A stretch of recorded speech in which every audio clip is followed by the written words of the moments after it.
ये ले लेते हैं सॉस पैन। ठीक है, सॉस पैन में हम पानी शामिल करेंगे, ठंडा पानी। ये देखें जी, 2 कप में ठंडा पानी इसके अंदर शामिल करी हूँ। बहुत ही अच्छा ठंडा पानी है। सही है जी, ये चला गया। अब इसमें मैं शामिल करूँगी ये पत्ती।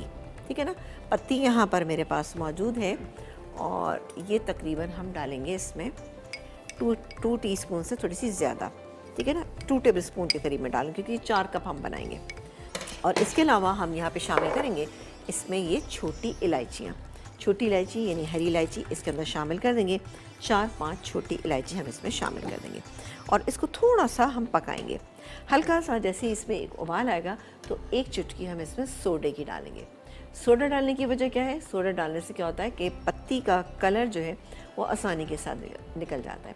अब ये चाय में उबाल आना शुरू हो गया है। ठीक है ना, ये देखें जी, उबाल आ रहा है, इसमें उबाल आ रहा है। इसमें उबाल आएगा तो मैं यहाँ पर जो सोडा रखा हुआ है, हम ये सोडा समझे, ये 1 चुटकी हम इसमें सोडे की शामिल कर दें। ठीक है, आप ये चेक कर सकते हैं कि 1 चुटकी मैं इसमें सोडे की शामिल करूँगी। ये डालूँगी। अब खूब अच्छा इसमें उबाल आ गया।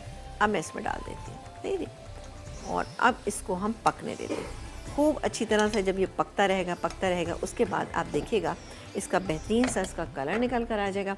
ठीक है जी, ये तो हो गया, बहुत ही अच्छा सा माशाल्लाह इसका कलर आ गया। चलें जी, ये हो गया। अब मैं इसको छान रही हूँ, बिस्मिल्लाह करके हम इसको छान लेते हैं। अच्छा सा इसका कलर आ चुका है। इसमें अब मैं डालने जा रही हूँ ये चीनी मेरे पास रखी हुई है, 2 टेबल स्पून के करीब चीनी। और अब हम बिस्मिल्लाह करके इसमें दूध शामिल करेंगे। चलें, ये देखा आपने, आप देखें माशाल्लाह से कितना अच्छा वाला जो बिल्कुल ओरिजिनल पिंक कलर होता है वो आया है इसका। ये नहीं कि बहुत डार्क वाला या फिर ये कि बहुत ही रेडिश आया है। ये चला गया इसमें सारा दूध। ठीक है, ये 2 कप हमारे पास दूध था। अब इसको भी थोड़ा सा हम मिक्स कर लें, इस तरह से पकाएं। ये देखें आपने कलर चेक किया कितना अच्छा सा कलर आया। और अच्छा, इसमें मेरे पास पिस्ते रखे हुए हैं, पिस्ते डालेंगे और उसको हम सर्व करें। अब आप नमक के साथ अगर करना चाहते हैं तो चीनी मत शामिल कीजिएगा। सही जी, ये हमारी बेहतरीन सी चाय जो है वो तैयार हो चुकी है।